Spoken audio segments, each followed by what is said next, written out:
to the YouTube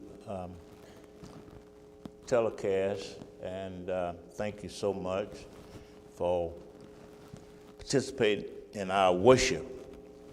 And we mean that from the very depths of our heart. We may never see you face to face, but we just thank you for participating. Thank our members who are not able to be here. Thank them for their continuous, zealous attitude towards worship. I want to preach this morning from kind of a strange, different text, and I hope to be praying that Pastor can make some sense of this text, because this text is talking about what is one of the most needed things, not only in Christian faith, but in life itself, and that is relationships. I want to talk about something this morning that talks about all kinds of relationships, all kinds, family relationships, and family relationships. We're going to have to, family relationships, relationships between siblings, relationship between husband, wives, relationships between everybody, co-workers. You can't have a successful career unless you have some kind of relationship with your co-worker. And so relationships is a way that God has ordained that we, day by day, progress, we grow, we develop, and all those things. One of the things about relationships is that they're all basically, not through and through, but all relationships are basically operate by the same principles.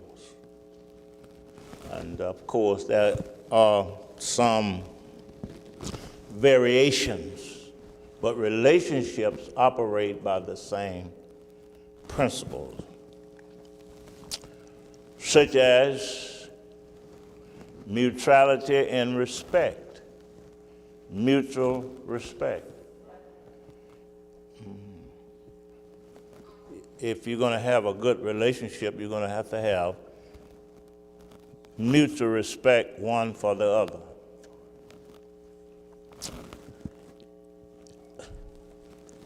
You must have essential and necessary honor for one another. Sometimes hard to tell people you did a good job when you know they did do a good job.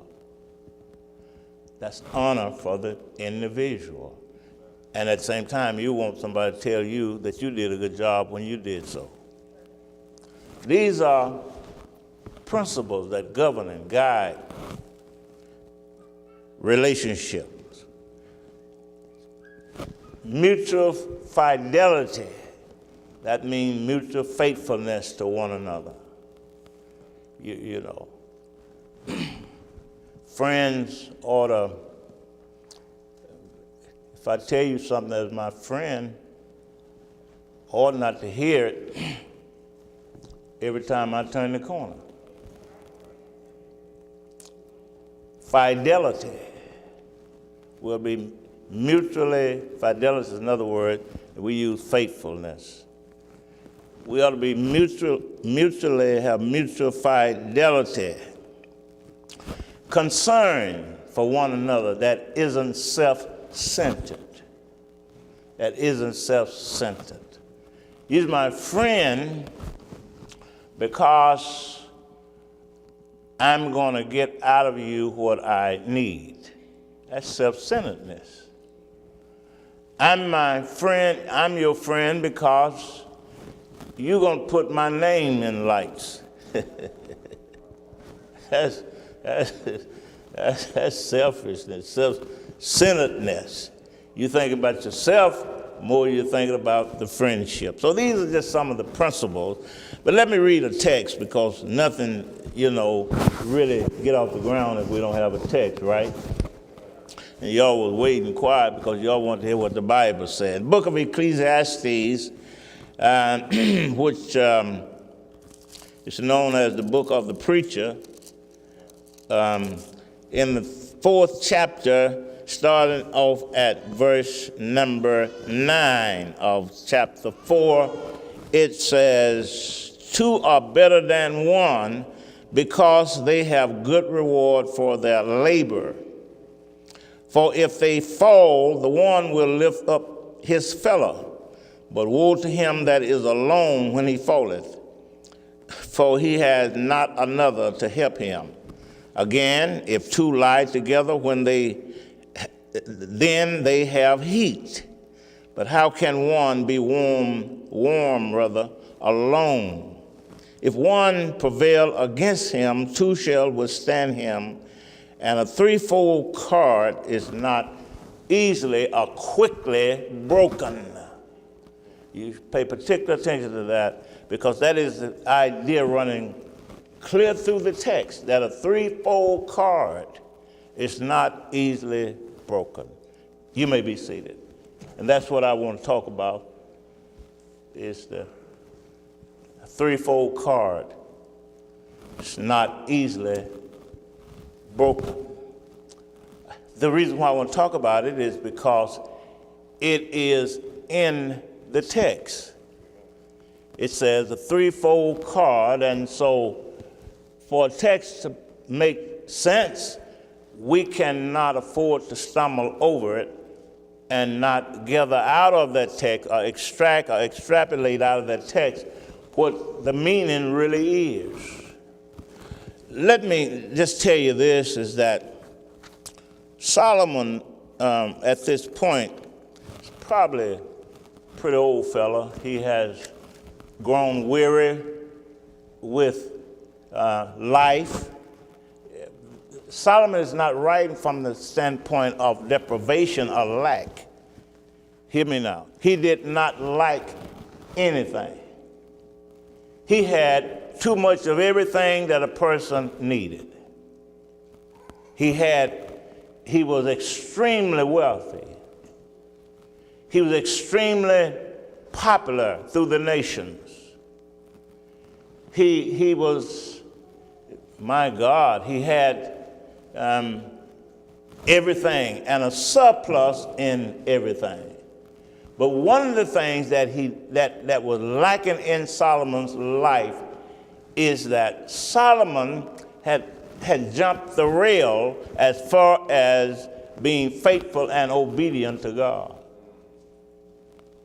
He had jumped the rail. Everybody know in travel, they tell you to make sure that you be careful the closer you get to home, because that's when most wrecks and accidents happen, when you get close to home.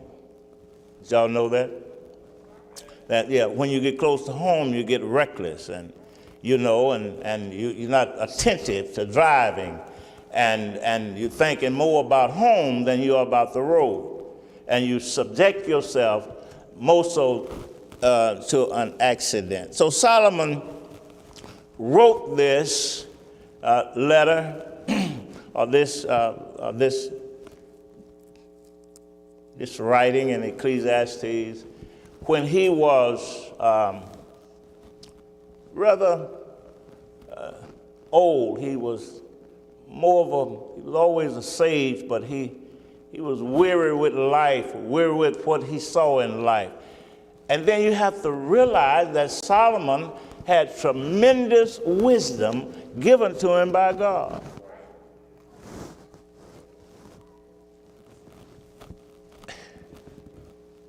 I want you to see an assessment. When you live a long time, you have to make an assessment of some things.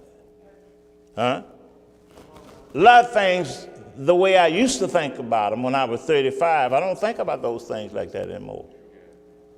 I'm almost 75 now, so I don't think about life in the same way when I was 35. Your assessment ought to change. And the reason why your assessment will change is your perspective. How you see things will change. If you still see things the way you saw them when you were 35,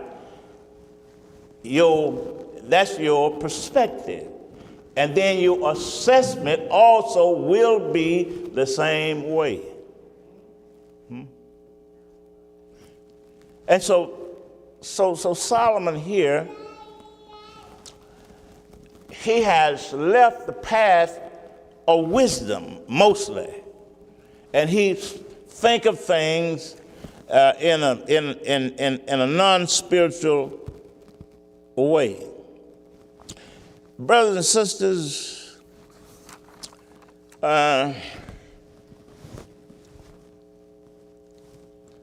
he had lapsed into a state of decline from God. And therefore, most of his perception is purely natural. See, we're not called to be natural. We're called to be spiritual. We're called to have the mind of Christ. Let this mind be in you, which was also in Christ Jesus. In this pericope, which means this collection of verses, Solomon used the word vanity 39 times. Now, I want you to put a pin there.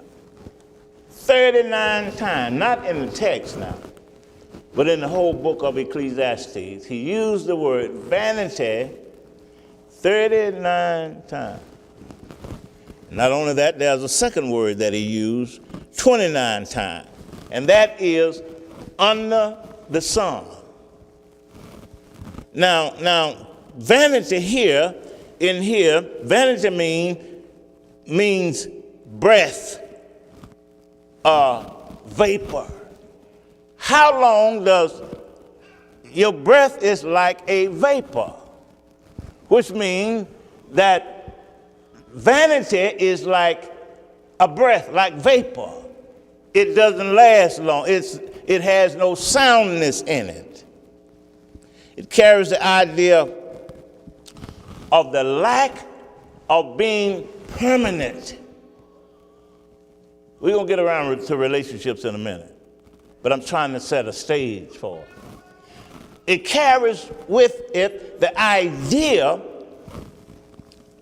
of the lack of being permanent, non-substantive, and without any enduring value. Now, what do you think if a person, most of the people that you know are like that? Can you have a good relationship with them? I don't think so. If it's non-substantive, no enduring value, and not permanent, you can't have a good relationship with anybody who bears these kind of characteristics. Come on now. So this word vanity, as I said in the text, it is there, it is in the text 39 times. Then the second word or phrase that I mentioned was under the sun. It means under the sun is your perspective from an earthly standpoint. Everything in the world that we deal with is under the sun. Everything of the natural existence is under the sun. It comes from the minds and the hearts of men. Where are men? Under the sun. Only God is above the sun. Matter of fact, that let me help you here. There's a passage that we quote it wrong. It said, I will lift my eyes until the hill from whence cometh the help. The text doesn't really mean that. What it means that I will lift my eyes above the hill. You know God. You know God is not in the hills. God is above the hills. That's what the text really means. You know, I will look above the hill. My help comes from heaven. My help does not come from the hill. The hill is a point of reference. Yeah, when you get downtown, we used to have, when Houston was a one-horse town, it's a metropolis now, they had a Gulf sign on a building down. And if you came to Houston for the first time, some of your people said, when you get by the Gulf and look up and see the Gulf sign, you'd have to be confused because it wasn't but one there. That was a point of reference. Over the hill is where our help comes from. Our help comes from the Lord. It means a perspective. You see, it means the cycle, the repeated cycle of earth activity. Every day we get up and do the same mundane things. Come on and talk to me. Which if our perspective is wrong, it wears on us. The first 8 verses, and I'm going to move on to my text, of chapter 1 of Ecclesiastes, if you don't mind turning there, chapter 1, it gives you, the first 8 verses, is Solomon's perspective. And in that you can see anger and frustration. You can see disappointment. You can see the natural Solomon coming out. Life is pressing us so now until all of the spiritual things that we know have just almost been pressed out of us. And we become natural. We believe in part. We believe in shadows and spaces. We believe partially. And here's Solomon's perspective. Look at Ecclesiastes 1, verse 1 through 8. He says, the words of the preacher, the son of David, the king in Jerusalem. Vanity of vanity, saith the preacher. Vanity of vanity, all is vanity. This man have lost it. He says vanity stacked up on top of vanity don't lead to nothing else but vanity. And then he concluded nicely by saying, all is vanity. Have you ever been there? Have you ever felt that you need to give this thing up? Have you ever, where are you now? Do you feel it's sinking and it's not going to come back? Look at his perspective. And then he says in verse 3, what profit has a man of all his labor, which he take under the sun? See, Solomon have gone off the rail with God. And he's talking and speaking about life in natural terms. It used to be the Christian church, we believe that the Lord will make a way somehow. Come on and talk to me now. Now we don't believe God's going to show up. We stay in the bed, pull our covers over our head, and somebody says, what's wrong? Ain't no need of me getting up. I've lost confidence in people. I've lost confidence in life. I have lost confidence in God. I've just given up on everything. You don't have to holler all at the same time. He said, so you're in good company. You're in company of the wisest man in the world. That God had granted him wisdom as a gift because he didn't ask for money and cars. He asked for the ability to lead God's people. Look what he said. One generation passed away and another generation cometh, but the earth abideth forever. Man, I sit up sometime and I think about my good friend Robert, how we grew up together, and all of a sudden he was gone and his wife was gone and he was gone and his son was gone. Just that quick. Stood right here, preached more than one time. But he's gone. Not only is he gone, but his wife is gone. Not only his wife is gone, but his baby son is gone. Huh? One generation come, go, another one come, but the earth abideth forever. Look what he said. Now, using the natural elements, the sun also arises, and the sun goeth down, and hasten to his place where he arose. God, look at this. Look at this vicious cycle. The sun arises, goes down, and it runs back to where it came up from. Because every morning, the sun rises in the east. Somehow or another, only God knows.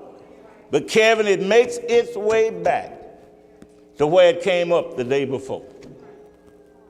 Man, you'll go crazy trying to figure that out. I know what the scientists say and all these wonderful people, but only God can cause that to be. Look at another element he used. The wind goeth toward the south and turn about and to the north. It whirleth about continually, and the wind returneth again according to his circuit. The wind is on a circuit. It turns wherever it want to turn, and it come back to where it started out. How can you figure that out? I need y'all to talk to me now. Look at, he used another element. All the rivers run into the sea, yet the sea is not full. God. I didn't Google how many rivers in the world, but it's a lot of rivers in the world. They run, all of them run into the sea, and yet the sea is not full. That's too high for me. And the place from whence the river come, thither they return again. It goes back to where it started. Now here's something here that you might want to take in consideration. The 7th and the 8th verse. All rivers run into the sea, yet the sea is not full. They return until the place from whence they rivers come, thither they return. Verse 8, actually. All things are full of labor. Everything that we do, there is a measure of labor. I just look at some of the sisters now, say, I am tired of cooking. I am tired of cooking. All y'all do around here is eat. I'm tired of cooking. I cooked yesterday. I cooked last week. I got to cook when I leave here. Lord help me. I'm tired of cooking. Labor. You got to get up, get the food prepared, prep the food, all of these things, and then monitor it while it's cooking. Labor. Everybody in here getting close to retirement, you just can't wait until that day comes. You just can't wait. Oh, in a few days, I'm going to retire. Well, you're going to retire from that, but something else be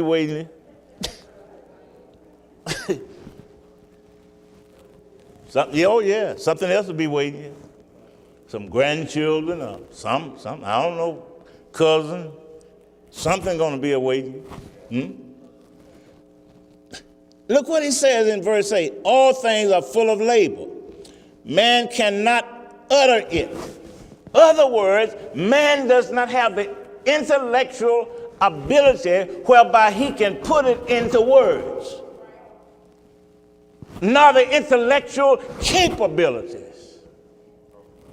Why? Because his mouth can't say it. It's happening, you see it, but you can't put it in. And you mean to tell me, Pastor, on top of all of this, I got to have relationship with people? Sure. Because of the value that relationship brings to the life of the individual. Show me somebody who don't have a relationship with anybody, and I show you a cold, heartless, and cynical person.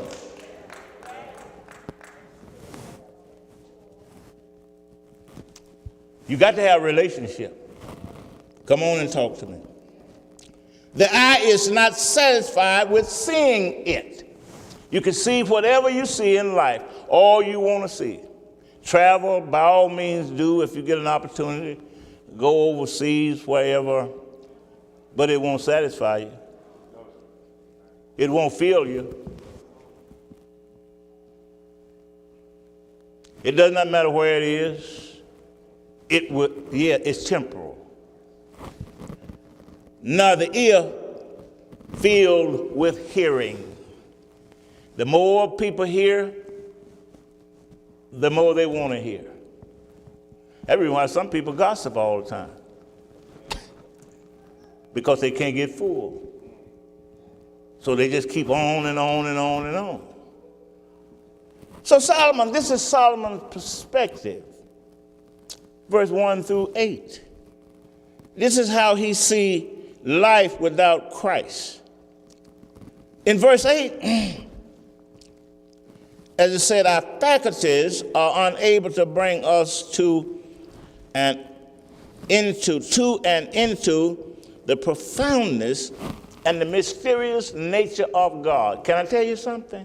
God is just different from us. I said God is just different from us.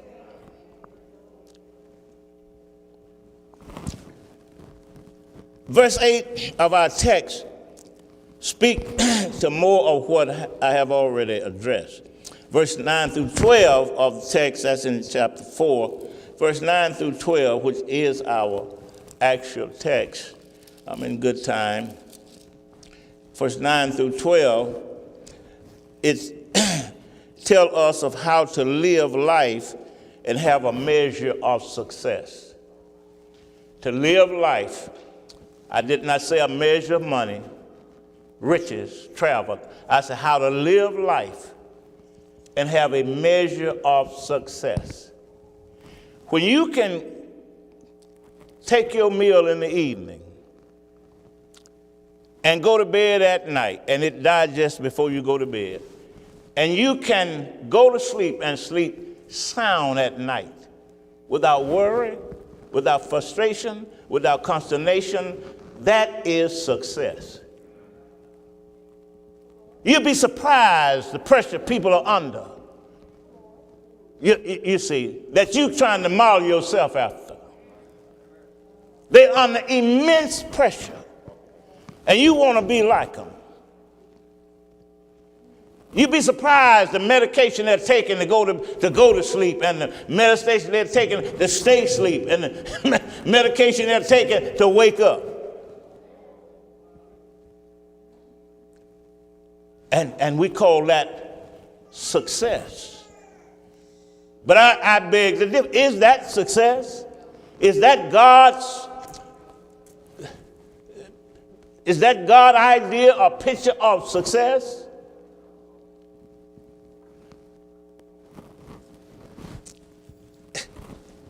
Verse 9.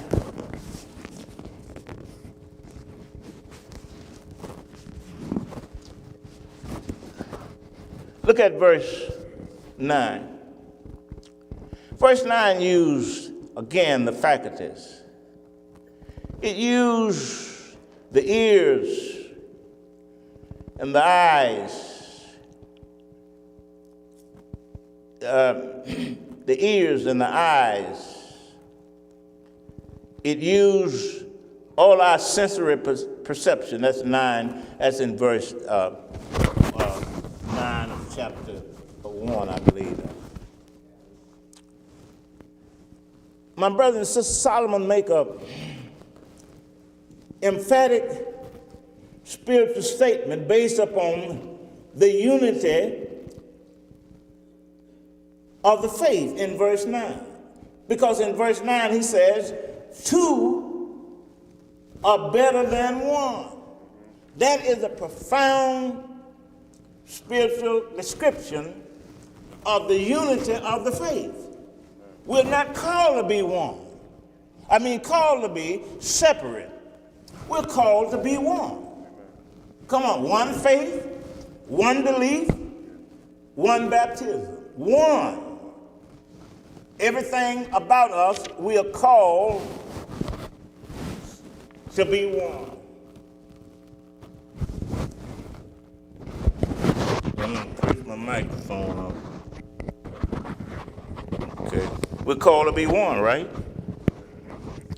And he says 2 are better than 1. He's talking about relationships.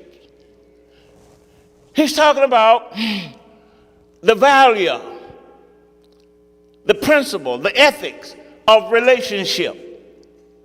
Is that Christian people, we have lost the ability to have relationship with one another. You don't have to talk to me if you don't want to. All of us, we become suspects to one another. Instead of friends, instead of lifters. My misfortune becomes your 3 o'clock newscast. He says 2 are better than 1. The old people, they did not have no PhD. PhD just said PhD. And they couldn't even spell PhD. But they knew how to have relationship. You don't have to talk to me if you don't. That's how we got from where we were to where we are now, is because they had relationship that built bridges that we could walk over. Do you think that everything about all of them was okay and all right? No, they had flaws and they mismanaged their lives, but God some kind of way used them till they became a blessing to us. We done lost the ability to know how to be in relationship or to respect the relationship that God has brought about between us. I'm not your brother because I decided to be. I'm your brother because I've been born again. If you like me, you need to keep that for yourself because you don't have enough. You're supposed to love me unconditionally. If you just like me and tolerate me and put up with me, you keep that. That won't even help you. You're supposed to love me. And then whatever else you leave God, God will take care of me. Huh? We don't have to vilify one another. We don't have to act like they act on TV. We don't have to have a beef with everybody. We don't have to do that. We're brothers and sisters. You need one another. You might not know it. You might not appreciate me telling you. But you need one another. I'm telling you, no. They ain't got to get nothing.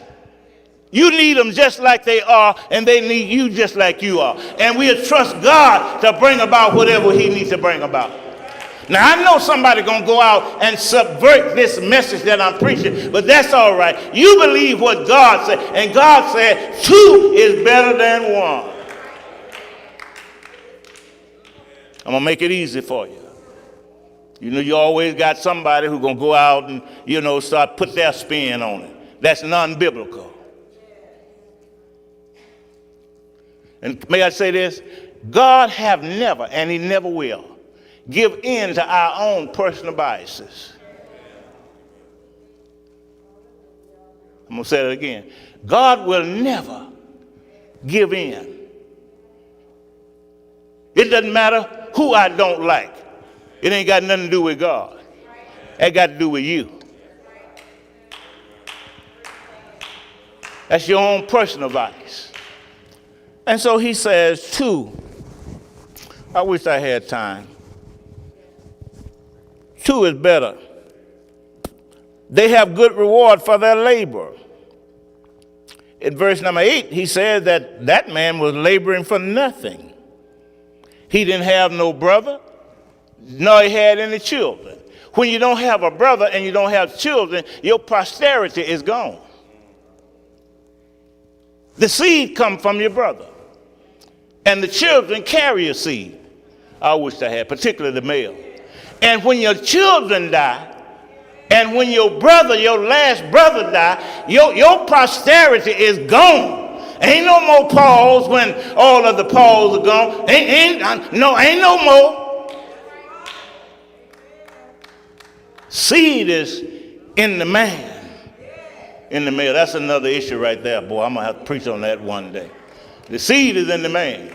The seed is in the male.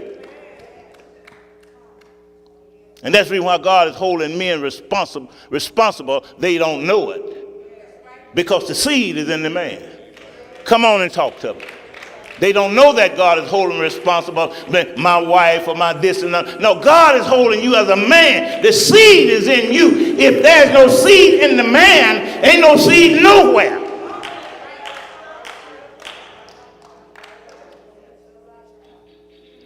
The last seed and the only seed of a woman was the Lord Jesus Christ. Wish I had somebody. And so he says, so he makes an emphatic spiritual statement based upon the unity of the faith. You're here, you need one another. It's better because you can aid one another. You can help one another. You can assist one another in the uncertain places of life. You know where you are now, but you don't know where you're going to end up. I heard, if you listen, know how to listen, anybody can tell you something. If you know how to listen. I'm stubborn. Sometimes I do, sometimes I don't. But thank God that I know how to listen. I didn't say I listen every time, but but if you know how to listen, you can advance in life. Mike Tyson said something on TV, on my phone on TV the other day that was very profound. They asked Mike, they said, Mike, he was in an interview. He said, Mike, when you was incarcerated, he said, did anybody bother you? He said, no. He said, did you bother anybody? He said, no. He said, what I did, I tried to keep the blacks and the whites from fighting. I tried to keep the Hispanic, the browns, and the Italians. He said, I was a peacemaker. His words was this. He said, I told them, y'all ain't got no business fighting each other in here. He said, don't nobody in here care too much about y'all. Why y'all fighting each other over nothing? He said, ain't nobody gonna come to you if one of your family members pass away on the outside. Nobody gonna come to you and say, I'm sorry about your loss. He said, we're gonna have to do that for ourselves. Doesn't matter what your estate is in life. 2 is better than 1. Now that was the gospel according to Mike Tyson. And I thought it was profound what he said and the way in which he said it. Because he lived that. He lived through that. Oh, my brothers and sisters, this to aid one another, to help, to assist one another in the uncertain places of life. Let me finish this. Verse 10 speaks of the calamities of our life. He said, for if they fall, you see that? If they fall, and let me put it there, when they fall, when we fall, because we're going to fall. Some of us hadn't got that concept. We're going to fall. But when we fall, if it's two of us, according to verse 10, one will lift up his fellow. If you're together. Can I tell you something? Stop laughing at other Negroes who done fell on hard time.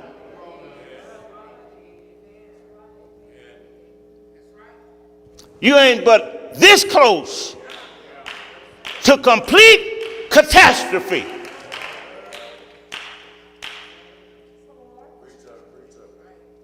If that's how the old forebears, I need somebody this morning. That's how old forebears made it. They knew how to lift up one another. They knew that their neighbor and their cousin and they knew that they had problems. They knew that they weren't what they ought to be. But when they failed, they lifted them up. The problem now is that those who fall don't want you to lift them up because of pride. And then the ones who can lift up don't want to lift up because of pride. So you got a problem. Got a problem. Houston, we got a problem. If two, you don't have to be, I don't have to be in your kitchen. You don't have to be in mine. But my love for you, my care for you, ought to be when you fall. I don't care what you've been, but when you fall, we ought to lift up.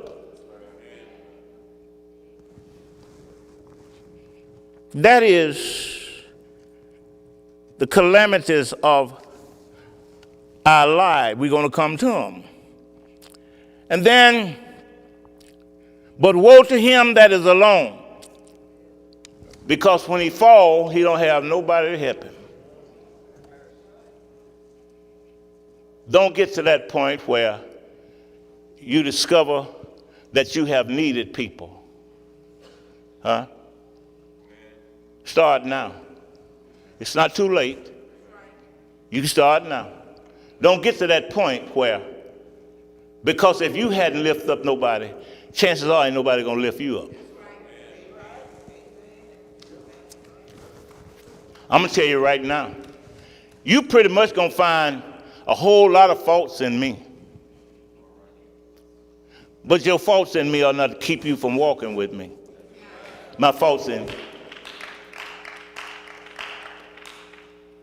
are not to keep me from walking with you. That if you fall, I'm not going to put my foot on you, I'm going to lift you up. I'm trying to make the church, I'm trying to preach, because the church is different than shell oil, isn't it?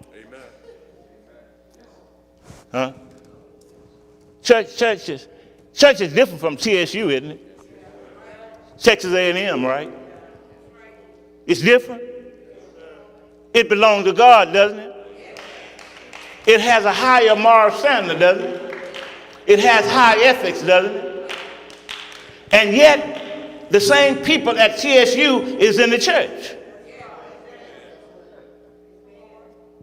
Got the same problem. But that don't keep us, but our manual. This is our manual. But our manual is different. And therefore our mandates. Let me get through with that. So you can see the calamities of life. You need somebody. You will. Then the third thing about why a threefold cord is not easily broken is the comfort of life, how to live together. When two lie down and get the connotation, get your mind straight, he's not talking about no sexual connotation here. He's talking about, I heard somebody explain this to me. They didn't explain this text, but they explained a scenario that allowed me to see what this text really means. There was a group back in 1967 called the Three Dog Nights. Three Dog Night. Not dogs, Three Dog Nights. Huh?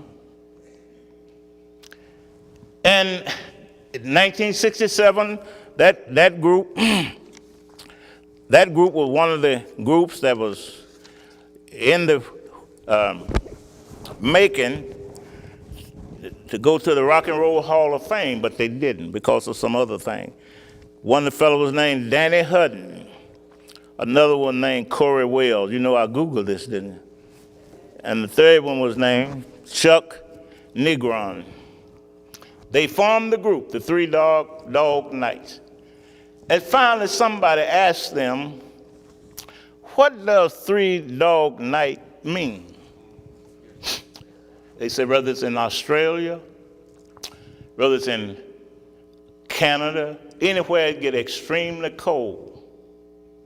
And the people are in the outback, the country, the backwoods. And they would say, this is a three-dog night.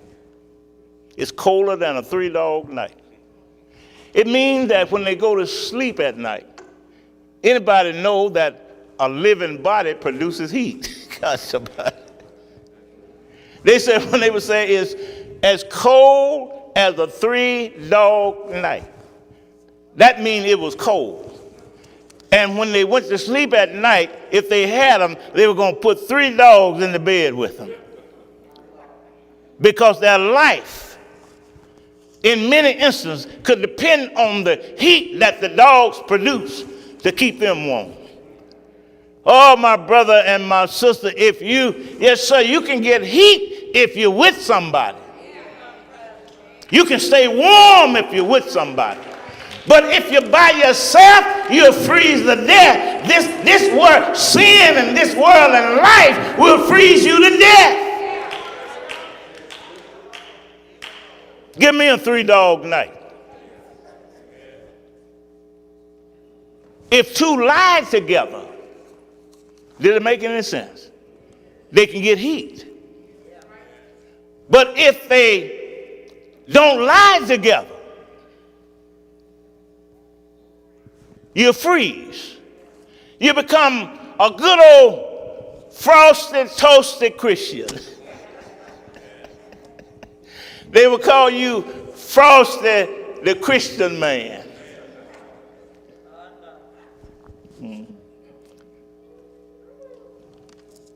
That's what he means. Solomon just used these simple pictures to teach us a lesson about living life. I'm almost off the scene. Ain't nobody, people tell me that. I ain't got that much more time. I want to leave the best I got for the people of God, the ones that want it. That's all I want to do. I want to leave the best I got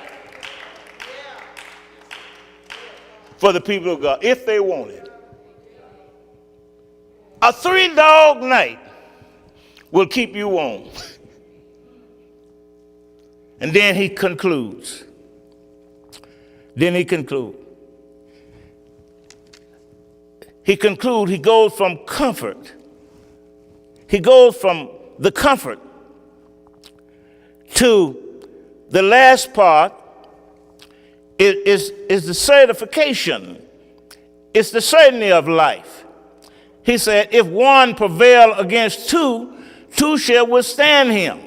And the threefold cord is not quickly broken. He said, when it's certain you're going to have challenges in life. And people are going to come up on you. And they may come up on you sometime, and you are vulnerable. But if you got somebody who can stand and certify you, I wish I had somebody. Can stand and certify, and can and speak up for you, can and talk for you. Don't talk anybody else down. Talk them up. Now let me qualify that. Everybody in here needs to be talked down. Yeah, you too. I'm speaking technically. I'm not speaking spiritually. Because you know, and I know, and we know that every person in here is guilty of something. You better be glad the Lord saved you sometime, because the devil accuse you. He can be right sometime. And we're only saved by the grace of God.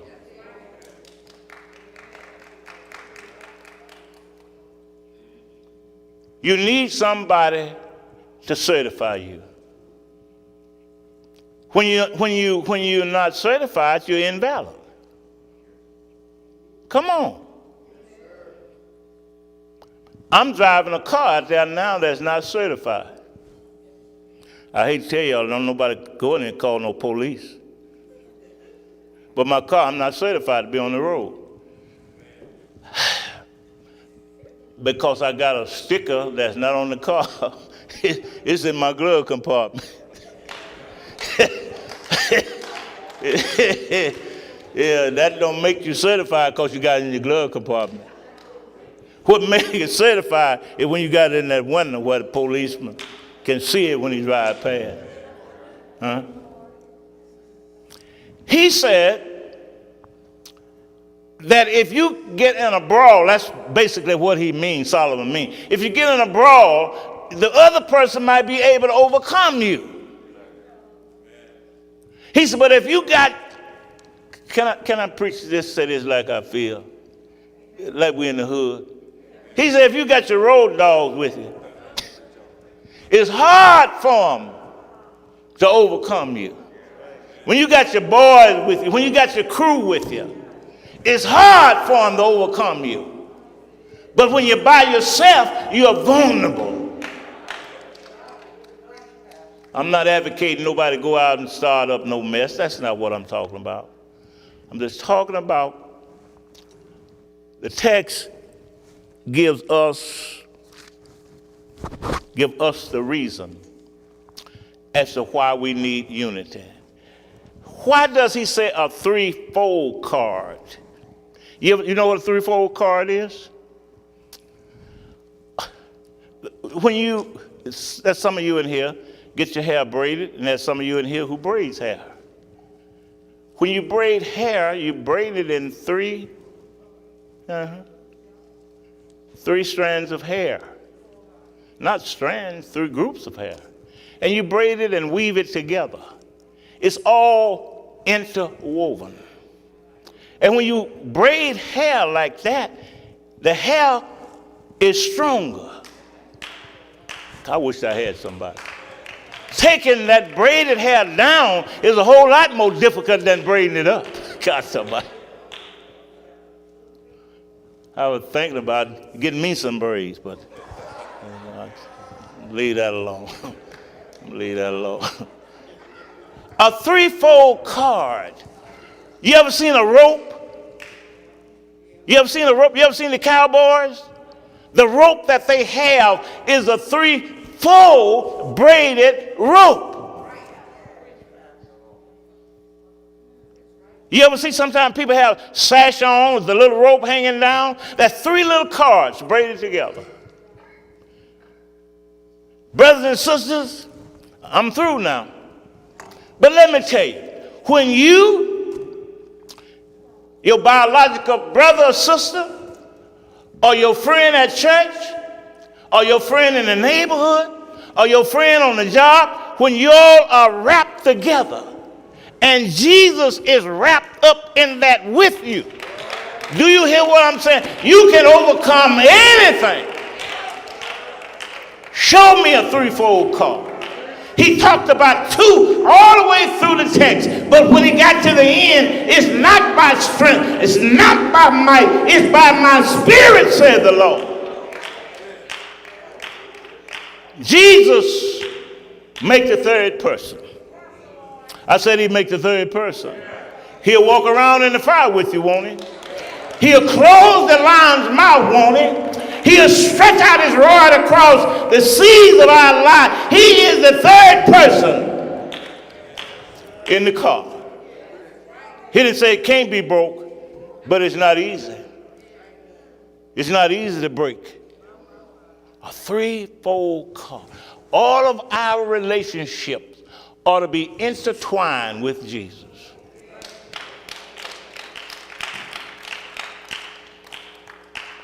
Intertwined with Jesus. And if it's intertwined with Jesus, they're intertwined with righteousness, with truth, fidelity, and all these other things. My brother McKinley ought to be zealous to tell me the truth quicker than anybody in this room. Tell me. And I ought to be able to respond to it by saying thank you and pray for me. A threefold call. But instead of that, where we go? Leave them alone. They're going to fall and bust their behind. We're more capable of saying that. Don't just wait for a few minutes. You're going to see something you ain't never seen before. Threefold card. It's not easy. That's how relationships bring honor and glory to God. Because Christ is in the midst of them. He's in the midst of it. Threefold card. It's not easily broken.